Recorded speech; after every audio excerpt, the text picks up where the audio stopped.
আসসালামু আলাইকুম, কেমন আছেন সবাই? আজকের এই ভিডিওতে আমরা দেখব ড্রিম হলিডে পার্ক।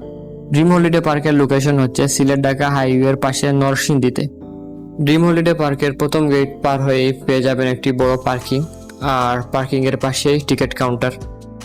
আমরা টিকিট কাউন্টার থেকে টিকিট সংগ্রহ করলাম।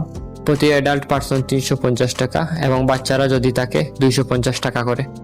রুলস মেনে আমরা টিকিট দেখিয়ে ভিতরে ঢুকে গেলাম। ঢুকার পরপরই আমরা দেখতে পেলাম ওয়ার্ল্ড ম্যাপের মতো একটি জিনিস, এবং যেটাতে লেখা আছে ড্রিম হলিডে পার্ক। এখানে কিছু নির্মাণ কাজ চলতেছে। আমাদের মেইন ফোকাস হচ্ছে পার্কটা ঘুরে দেখা। শুরুতে একটি গেট দেখতে পেলাম, যেটি তৈরি করা হয়েছে গাছ দিয়ে। আমরা প্রথম গেটটি স্কিপ করে দ্বিতীয় গেট দিয়ে চলতে লাগলাম, যেটি আরো সুন্দর। এই গেটের পরেই পার্কের আসল ভিউ শুরু। রাস্তা এবং রাস্তার আশপাশ ফুল গাছ দিয়ে সাজানো। রাস্তার ডান পাশেই বাচ্চাদের জন্য বিভিন্ন রাইড এবং খেলার জায়গা রাখা হয়েছে। আমরা এই রাস্তা দিয়ে আরো ভিতরে ঢোকা শুরু করলাম। একটু সামনে যেতেই চাইল্ড জোন দেখতে পেলাম, যেখানে বাচ্চাদের জন্য অনেক কিছু রাখা হয়েছে। আমরা এসব অতিক্রম করে সামনে চলতেই থাকলাম, এবং সামনে গিয়ে দেখলাম একটি বড় লেক। লেকটির দুপাশ দিয়ে দুটি রাস্তা আছে। আমরা বাম দিকটা চয়েস করলাম। এখানে বাচ্চাদের জন্য অনেক ধরনের খেলনা কেনার ব্যবস্থা রয়েছে। লেকটিতে অনেক ধরনের বুট রয়েছে, আপনারা চাইলে রাইড কিনে চড়তে পারেন। রাস্তার পাশে নির্মাণাধীন অনেক প্রকল্প আছে, এবং রাস্তার দুই পাশে অনেক ধরনের স্ট্যাচু দিয়ে সাজানো হয়েছে। একটু সামনে যেতেই দেখলাম মাথার উপরে দুটি বক্স যাচ্ছে। আসলে এগুলো স্কাই রাইডিং। এখান থেকে আমরা ডান দিকে মোড় নিলাম। ডান দিকে যাওয়ার পরই একটি চমৎকার ভিউ দেখতে পেলাম। মনে হচ্ছে সাগরের মধ্যে একটি জাহাজ আছে, আর জাহাজটিতে আসলে রেস্টুরেন্টের ব্যবস্থা করা হয়েছে। আপনারা চাইলে যে কেউ উঠতে পারেন জাহাজটিতে। রাস্তার অপর পাশে ট্রেনের জন্য ব্যবস্থা করা হয়েছে। একটু সামনে যেতেই আমরা দেখতে পেলাম ওয়েলকাম বুথের বাড়ি। এখানে বিভিন্ন ধরনের বুথের সাউন্ড হয়।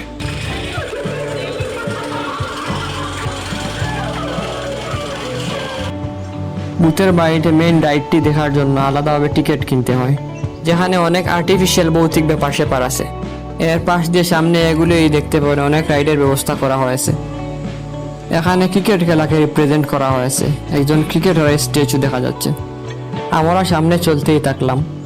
এই দিকের পরিবেশটা অনেক সুন্দর, সবুজ বাগান আর অনেক রাইডিং এর ব্যবস্থা আছে। এখানে আসতে না আসতেই আমরা সাফারি পার্কের গেট দেখতে পেলাম। আমরা কিউরিওসিটি নিয়ে সামনে এগোতে শুরু করলাম।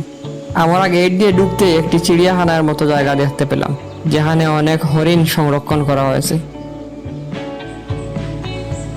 একটু সামনে যেতেই আমরা একটি বড় লেক দেখতে পেলাম, আর লেকের পাড়ে বসার জন্য জায়গা আছে। আপনারা চাইলে বসে রেস্ট নিতে পারেন, বই পড়তে পারেন। লেকটির মধ্যে একটি দ্বীপের মতো জায়গা রাখা হয়েছে, যেখানে গ্রাম অঞ্চলের ঐতিহ্য তুলে ধরা হয়েছে। আমি পরবর্তীতে এই গ্রামটিকে পুরোপুরিভাবে দেখাবো। লেকটিতে স্পিড বুট এর ব্যবস্থা আছে, আপনারা চাইলে রাইড কিনে চড়তে পারেন। লেকের এই জায়গা থেকে লেকের ভিউ অনেক সুন্দরভাবে ফিল করা যায়। আমি চলে আসলাম এই জায়গায়। আপনারা দেখতে পাচ্ছেন অনেক প্রাণীর স্ট্যাচু আছে এখানে। লেকটির ভিউ আমি আপনাদেরকে ঘুরিয়ে দেখাচ্ছি। একটু আগেই যে দ্বীপের মধ্যে গ্রামের কথা বলেছিলাম, এই যে দেখুন সেই গ্রামটির পাশেই চলে আসছি। এখানে গ্রামের সম্পূর্ণ ঐতিহ্য ফুটিয়ে তোলা হয়েছে। কৃষক আছে, গরু আছে, আর অনেক কিছু। সামান্য সামনে যেতে একটি বাসের অর্ধাংশ দেখতে পেলাম নদীর ওই পারে। আমাদের পাশেও দেখতে পেলাম বাকি অর্ধেক অংশ আছে। আসলে এটি বাসের ধ্বংসাবশেষ না। এই বাসের এদিক দিয়ে যদি আপনি ঢুকেন, পানির নিচ দিয়ে আপনি নদীর ওই পারে যেতে পারবেন। এখানে একটি পদ্মা সেতু নির্মাণ করা হয়েছে ছোট পরিসরে, যার মধ্যে দিয়ে আপনি ট্রেন রাইড করতে পারেন। এই সেই ড্রিম হলিডে পার্কের প্রধান ভিউ, যেখানে এসে অনেক মানুষই ছবি তুলে। আর কোথাও এত সুন্দরভাবে ব্যাকগ্রাউন্ডে ড্রিম হলিডে লেখা নেই। পদ্মা সেতুর পাশেই একটি ছবি তোলার জন্য স্পেস রাখা হয়েছে। আমরা সেখানে চলে আসলাম, আর এখান থেকে একটি সুন্দর ভিউ দেখা যায়। এখানের ভিউটা আসলে অত্যন্ত মনোমুগ্ধকর, যে কেউ এসে ছবি না তুলে পারবে না। এখান থেকে স্পেস ট্রিপের অনেক কিছু দেখা যায়, যেমন রকেট, অ্যাস্ট্রোনট, আরো অনেক কিছু। এখানে পানির মধ্যে আরো সুন্দর একটি জিনিস রাখা হয়েছে। আপনারা মাছের মতো যেটি দেখতে পাচ্ছেন, এটি আসলে সাবমেরিনকে শো করা হয়েছে। এর পাশেই আপনারা দেখতে পাচ্ছেন রাইডের জন্য আরো একটি ব্যবস্থা রাখা হয়েছে। একটু সামনে এগুতেই আমরা দেখলাম পদ্মা সেতু দিয়ে ট্রেন চলতেছে। বিষয়টা অনেক ভালোই লাগলো। এখন আপনারা যে লাল ঘরটি দেখতে পাচ্ছেন, এটি হচ্ছে ড্রিম রিভার কেভ। এটা নিয়ে অনেক মজার কাহিনী আছে, আপনারা দেখতে পারবেন ভিডিওর মধ্যে। ড্রিম রিভার কেভের ভিউটা বাইরে থেকে এত সুন্দর লাগে যে কেউ মুগ্ধ হবেন। চলতে চলতে আমরা আর একটি জুয়ের দেখা পেলাম, যেখানে অনেকগুলো ময়ূর সংরক্ষিত আছে।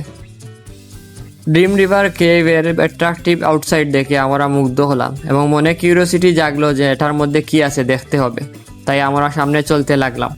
আমরা ড্রিম রিভার কেভের একটি রাইডের টিকিট নিয়ে রাইড স্টার্ট করলাম।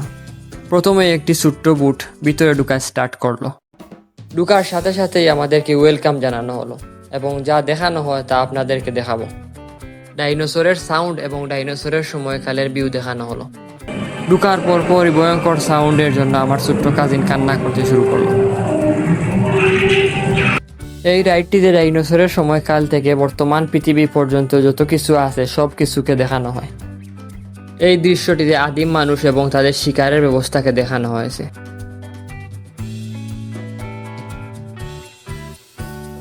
এখন আমরা অন্য একটি সাম্রাজ্যে ঢুকতেছি, পারস্য সাম্রাজ্য।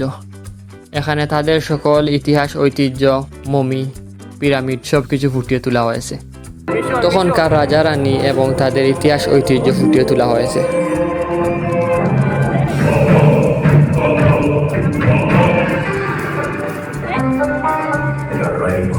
পিরামিডের দৃশ্যটা দেখে আমি অত্যন্ত মুগ্ধ হই, অনেক ভালো লাগলো দেখে।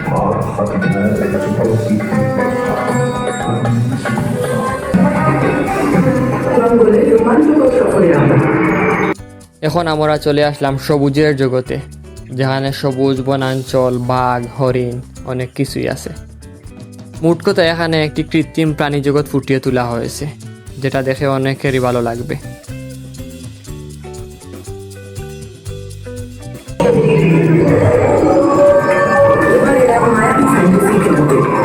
এখন আমরা পরীদের জগতে চলে আসছি। এখানে অনেক পরী আছে, কেউ ডিনার করতেছে। আগ্নেয়গিরির দৃশ্যটা অসাধারণ।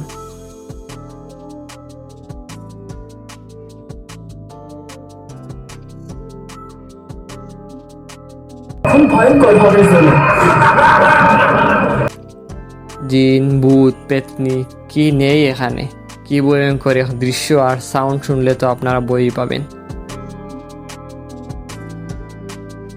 এবার দেখুন বিবিধ জনজাতিদের জীবনধারা। এখন আমরা চলে আসছি বাংলাদেশের পাহাড়ি জগতে, যেখানে পাহাড়ি মানুষের জীবনযাপন ফুটিয়ে তোলা হয়েছে। রাইডটির শেষের দৃশ্য আমি আপনাদেরকে দেখাতে পারতেছি না, কারণ আমার ফুটেজটা ডিলিট হয়ে গিয়েছে। অবশেষে আমরা বেরিয়ে পড়লাম এবং টাইটানিকের একটি দৃশ্য দেখতে পেলাম। যেহেতু সন্ধ্যা হয়ে গেছে, আমরা চলে আসলাম বাসার দিকে। ভিডিওটি ভালো লাগলে লাইক, সাবস্ক্রাইব করে পাশে থাকবেন। ধন্যবাদ।